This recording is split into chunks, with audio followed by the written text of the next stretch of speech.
ప్రభువైన యేసుక్రీస్తు నామములో మీ అందరికీ కూడా వందనాలండి. నా ప్రియ దేవుని బిడ్డలారా, బాగున్నారా? మీరందరూ కూడా బాగుండాలని మీ కొరకు ప్రతిదినం ప్రార్థన చేస్తుంటున్నాను. ఈరోజు ఒక ప్రత్యేకమైన అంశాన్ని మనం ధ్యానించబోతున్నాం. నా ప్రియ దేవుని బిడ్డలారా, క్రైస్తవులు అయినప్పటికీ, దేవుని బిడ్డలుగా జీవిస్తున్నప్పటికీ, దేవుని యొక్క వాక్యాన్ని గైకొనకపోతే దేవుని యొక్క మేలులు, దేవుని యొక్క ఆశీర్వాదం, దేవునిలో మనం ఫలించడానికి అవకాశం ఉండదు. గనుకనే ప్రకటన గ్రంథం 3వ అధ్యాయము 15వ వచనంలో దేవుడు ఒక మాట రాయించడం జరిగింది. నీ క్రియలను నేను ఎరుగుదును, నీవు చల్లగానైనను వెచ్చగానైనను లేవు.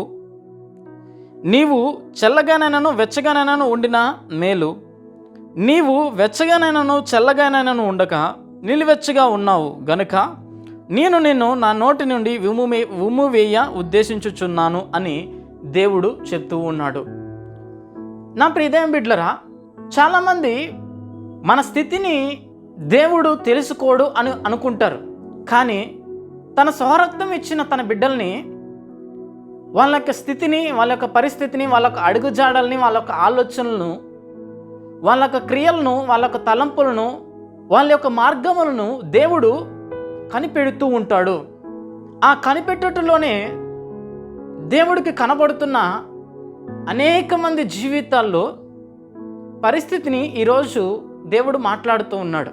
నువ్వు చల్లగానైనా ఉండక, వెచ్చగానైనా ఉండక, నిలువెచ్చని స్థితిలో, నిలువెచ్చిన ఆత్మీయతలో, నిలువెచ్చిన భక్తిలో, నిలువెచ్చిన విశ్వాసంలో, నిలువెచ్చిన ప్రార్థనా జీవితంలో, నిలువెచ్చిన వాక్యానుసారమైన జీవితాన్ని నువ్వు అవలంబించుకున్నావు, నీకు ఇష్టకరంగా మార్చుకున్నావు, నీకు ఇష్టానుసారంగా నువ్వు ప్రవర్తిస్తున్నావు. గనుక దేవుడు నీ స్థితిని, నీ పరిస్థితిని, నీ ఆలోచనలను ఎరిగి ఈ దినమందున తన వాక్యము చేత వెల్లడపరుస్తూ ఉన్నాడు.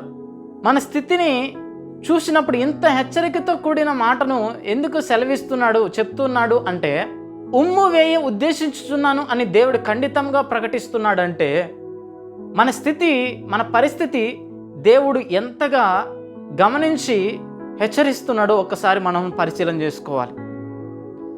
కారణం ఏంటంటే, మనుషులు అందరూ కూడా పై రూపాన్ని చూస్తారు. దేవుడు ఒక్కడే హృదయాన్ని చూస్తాడు, మన ఆలోచనలు చూస్తాడు, మన యొక్క తలంపుల్ని గ్రహిస్తాడు. మన మనసుకు రాకమునిపే దేవునికి సమస్తము కూడా మన జీవితం గురించి తెలుసు. కాబట్టి నా ప్రియ దేవుని బిడ్డలారా, నీవు నిలువెచ్చని స్థితిలో ఉండకూడదు అని దేవుడు కోరుకుంటున్నాడు. అలా ఉండకుండా ఉండాలంటే కొన్ని విషయాలు దేవుడు నీతో మాట్లాడాలని ఇష్టపడుతున్నాడు. ఆ మాటను చదువుకుందాం. 2 తిమోతిలకు రాసిన పత్రిక 3వ అధ్యాయము 5వ వచనం ఒకసారి మనం చదువుకుందాం. పైకి భక్తి గల వారి వలె ఉండి దాని శక్తిని ఆశ్రయించు వారనై ఉందురు, ఇట్టి వారికి విముఖుడై ఉండుము అని దేవుడు చెప్తూ ఉన్నాడు.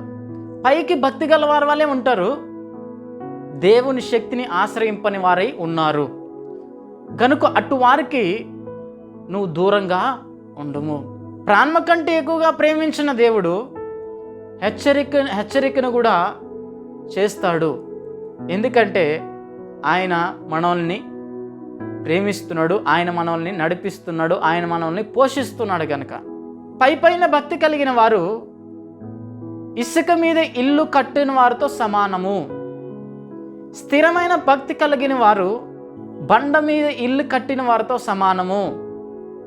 గనుక దేవుడు చెప్తున్నాడు, నువ్వు నిలువెచ్చగా ఉండకుండా భక్తి కలిగిన జీవితాన్ని కొనసాగించు, విశ్వాసముతో దేవునికి కనబరుచు అని దేవుడు మాట్లాడుతూ ఉన్నాడు. మొదటగా పైన భక్తి కలిగిన వారితో తిరగద్దు, దేవుని శక్తి వాళ్ళు అనుభవించలేదు, వాళ్ళకి విముఖుడై ఉండుము అని దేవుడు చెప్తున్నాడు. రెండవదిగా దేవుని విషయంలో ఆసక్తి కలిగి జీవించాలని దేవుడు కోరుకుంటూ ఉన్నాడు. చదువుదాం ఆ మాటను. రోమపత్రిక 12వ అధ్యాయము 11వ వచనం. ఆసక్తి విషయంలో మాంద్యములు కాక ఆత్మయందు తీవ్రత గలవారై ప్రభువుని సేవించుడు అని దేవుడు చెప్తున్నాడు. ఆసక్తితో దేవుణ్ణి వెంబడించాలి, అత్యాసక్తితో దేవుణ్ణి వెంబడించాలి. ఉదాహరణకి షద్రకు, మేషకు, అబేద్గోల యొక్క స్థితిని మనం పరిశీలన చేసుకున్నట్లయితే ఈ ముగ్గురు కూడా మంచి భక్తిపరులు, ఆసక్తితో ప్రార్థన జీవితంతో దేవుణ్ణి వెంబడిస్తూ ఉన్నారు. ఒకరోజు ఈ ముగ్గురికి కూడా భయంకరమైన శ్రమ వచ్చింది. ఆ శ్రమ ఏంటంటే, దూరాయానము మైదానములో నెబ్కద్నెజరు రాజు బంగారు ప్రతిమను నిలబెట్టాడు. ఆ ప్రతిమకు ముక్కని వారు ఎవరైనాను మండుచున్న వేడిమి గల అగ్నిగుండంలో వేయబడును అని సెలవిచ్చినప్పుడు వాళ్ళందరూ కూడా భయపడి, రాజుకు భయపడి, ఆ నిబంధనకు భయపడి సాష్టాంగ పడితే బొమ్మకు, ఈ శద్రకు మేషకు అబేద్గోలు మాత్రం వీరికుంటున్న ఆసక్తి ఏంటంటే, వీరికుంటున్న పట్టుదల ఏంటంటే, దేవుడు తప్ప మరి దేనికి కూడా మేము సాష్టాంగము పడము అని ఒక కాన్ఫిడెన్స్తో, నమ్మకముతో, ఆత్మయందు తీవ్రత గలవారై ప్రభువుని సేవిస్తూ ఉన్నారు. సేవిస్తున్నప్పటికీ అందరూ కూడా సాష్టాంగ పడితే ముగ్గురు సాష్టాంగ పడకపోయే కొందుకి ప్రతి ఒక్క మనిషి కూడా ఈ ముగ్గురు దగ్గరికి వచ్చి చెప్తున్న మాట ఏంటంటే, అయ్యా, రాజు మాటను ధిక్కరిస్తే మిమ్మల్ని అగ్నిగుండంలో వేస్తారు, దయచేసి సాష్టాంగ పడండి అంటే, మేము దేవుని తప్ప మరి దేనిని కూడా పూజించము, ఆరాధించము, సాష్టాంగ పడము అని ఆసక్తితో, విశ్వాసముతో వారు నిలబడ్డారు. నిలబడిన వెంటనే ఈ ముగ్గురిని తీసుకువెళ్ళి అగ్నిగుండంలో వేశారు. రాజు అగ్నిగుండం దగ్గరికి వచ్చి చూడగానే 4వ రూపము కలిగిన వారు, దేవతల రూపం పోలి ఉన్నాడు, మనం వేసింది ముగ్గురు కదా, 4వ వ్యక్తి ఎవరు అని అక్కడ ఉంటున్న వారందరినీ కూడా అడిగితే, వారు మనం వేసింది ముగ్గురమే అంటే, ఇతడేమో 4 నాకు కనపడుతున్నారు, ఒక్కసారి వాళ్ళని మరలా బయటికి తీసుకురండి అని చెప్పినప్పుడు వారు ముగ్గురిని బయటికి తీసుకొస్తే వారు చెప్పిన మాట ఏంటంటే, దేవుడే, మా దేవుడే మమ్మల్ని రక్షించును. అక్కడ ఒక విషయం రాయించబడి ఉంటుంది, వాళ్ళకు తల వెంట్రుకైనా కూడా కాలకుండా, వాళ్ళ వస్త్రములు అయినాను కూడా అగ్నివాసము రాకుండా దేవుడు వాళ్ళని రక్షించును అని బైబిల్లో చాలా స్పష్టంగా దానియేలు గ్రంథంలో రాయించడం జరిగింది.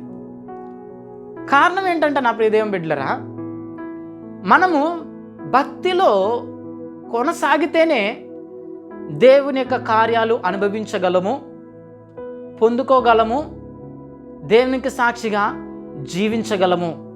గనుక నా ప్రియ దేవుని బిడ్డలారా, మనము ఆసక్తితో, విశ్వాసముతో వెచ్చటి కలిగిన జీవితాన్ని దేవుడు కోరుకోవాలని మన నుండి ఆశిస్తూ ఉన్నాడు. అలాగే 3వ విషయం మనం తెలుసుకున్నట్లయితే, 1 కొరింథీయులకు రాసిన పత్రిక 15వ అధ్యాయము 58వ వచనం, కాగా నా ప్రియ సహోదరులారా, మీ ప్రయాసము ప్రభువునందు వ్యర్థము కాదని ఎరిగి స్థిరులుగాను కదలని వారుగాను ప్రభు కార్యాభివృద్ధి అందు ఎప్పటికీ ఆసక్తులై ఉండుడి అని దేవుడు చెప్తూ ఉన్నాడు. ఎంత అద్భుతమైన మాట కదా! ఆయన చెప్పే ప్రతి మాటలో కూడా సత్యం ఉంటుంది అండి. ఆయన చెప్పే ప్రతి మాటలో కూడా స్థిరత్వం కనబడుతుంది. అందుకనే దేవుడు సెలవిస్తున్న మాట ఏంటంటే, స్థిరులుగాను కదలని వారుగాను ప్రభు మిమ్మల్ని చూడాలని ఆశపడుతున్నాడు. నువ్వు అనుకోవచ్చు, నీకు ఇష్టకరంగా వాక్యాన్ని మలుచుకుని నువ్వు దేవుని వెంబడిస్తూ ఉంటే దేవుడిలో నువ్వు స్థిరపడటం లేదని గుర్తు చేసుకోవాలి. ఆసక్తి లేకుండా నువ్వు జీవించడం నీకు ఆత్మీయతకు మంచిది కాదండి. దేవుని విషయంలో ఆసక్తి కలిగిన వారే దేవుడికి కావాలి. దేవుడి విషయంలో నమ్మకము కలిగి దేవుని వెంబడించేవారే దేవుడికి కావాలి తప్ప, దేవుడినే చేతగాని వాడిగా చూసేటివారు దేవుడికి అవసరం లేదండి. గనుకనే దేవుడు చెప్తున్నాడు, స్థిరులుగాను కదలని వారుగాను ప్రభు కార్యాభివృద్ధి నందు ఎప్పటికప్పుడు ఆసక్తులై ఉండండి, ఆసక్తులై ఉండండి. సాధారణంగా మనం ఈరోజు ఒక ప్రార్థన చేస్తామంటే ఆసక్తితో ప్రార్థన చేస్తాం, 2వ రోజు ఆసక్తితో చేస్తాం, 3వ రోజు ప్రార్థనలో ఆసక్తి కనబరచలేము. ఇంకొక విషయం చెప్పాలి ఏంటంటే, ఈరోజు వాక్యాన్ని చదువుతాం అని తీర్మానం చేసుకొని వాక్యాన్ని ఎంత ఆసక్తితో చదువుతామంటే, ఇక నుంచి ప్రతిరోజు కూడా కాన్ఫిడెన్స్గా నేను వాక్యాన్ని చదివి వాక్యానుసారమైన జీవితాన్ని నేను నడుస్తాను అనుకున్న తీర్మానం చేసుకుంటే, కరెక్ట్గా ఒక 2-3 రోజులు, ఒక వారం 10 రోజుల తర్వాత ఇదే వాక్యం చదువుతున్నప్పుడు నీ ఆసక్తిని కోల్పోతున్నావు. కాబట్టి దేవుడు ఏమంటున్నాడంటే, నిలువెచ్చని స్థితి ప్రమాదకరము, నిలువెచ్చని ఆత్మీయత దేవుడికి నచ్చదు, నిలువెచ్చని జీవితం ఉమ్ము వేస్తానని దేవుడు చెప్తూ ఉన్నాడు. గనుక నా ప్రియ దేవుని బిడ్డలారా, ఆసక్తి కలిగి ఉండాలి, స్థిరులై ఉండాలి, ప్రభు కార్యాభివృద్ధి నందు కదలని వారుగా ఉండాలని దేవుడు కోరుకుంటున్నాడు. అలాగే మరొక విషయం మీకు తెలియజేస్తాను. మత్తయి సువార్త 22వ అధ్యాయము 37వ వచనం.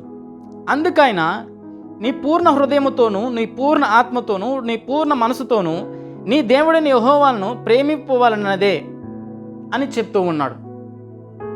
ఒకసారి ఆలోచించండి.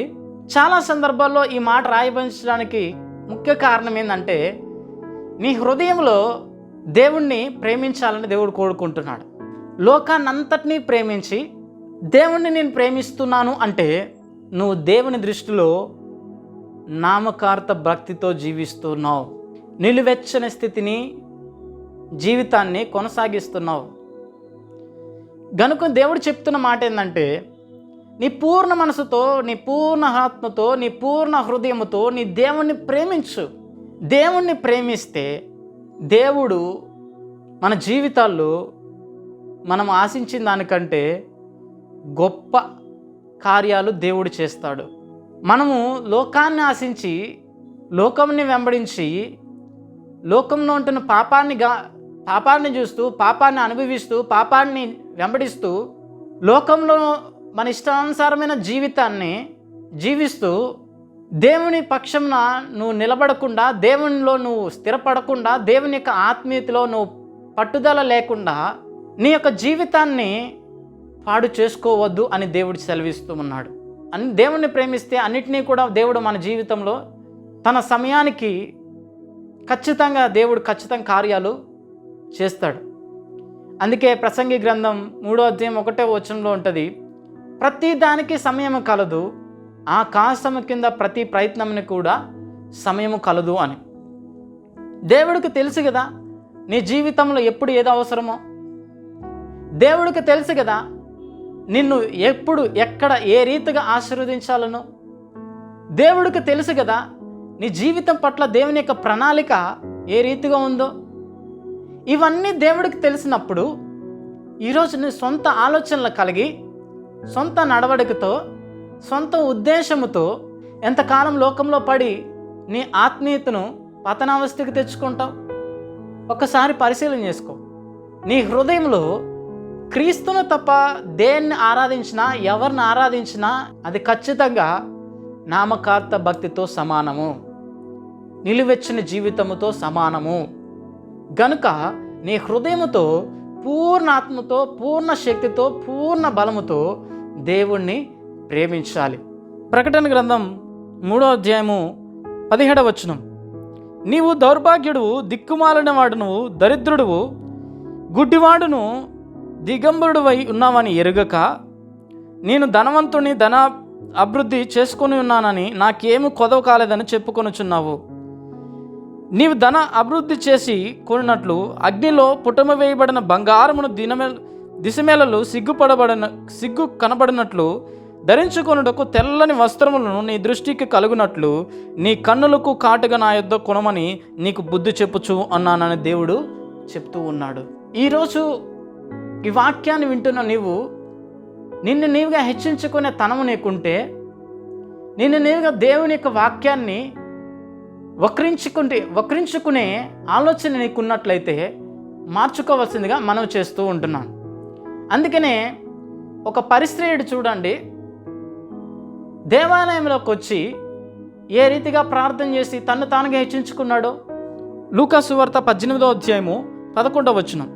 పరిశ్రయుడు నిలబడి, దేవా, నేను చోరులను, అన్యాయస్తులను, వ్యభిచారులైన ఇతర మనుష్యులనైనను ఈ సుంకర వలనైనను ఉండనందుకు నీకు కృతజ్ఞతాస్తుతులు చెల్లించుచున్నాను. వారమునకు 2 మార్లు ఉపవాసము చేయొచ్చు, నా సంపాదన అంతట్లో 10వ వంతు చెల్లించుచున్నానని తనలో తాను ప్రార్థన చేయుచుండును అంట. సుంకర వల్ల ఈరోజు చాలామంది ఉన్నారు. గనుక నా ప్రియ దేవుని బిడ్డలారా, ఇలాంటి ఒక ప్రవర్తన లేకుంటే బుద్ధి, ఇలాంటి ఒక ఆలోచనలు పరిశ్రయుడిలాగా ఉండకూడదని ప్రభు పేట మేము బ్రతిమలాడుకుంటూ ఉన్నాను.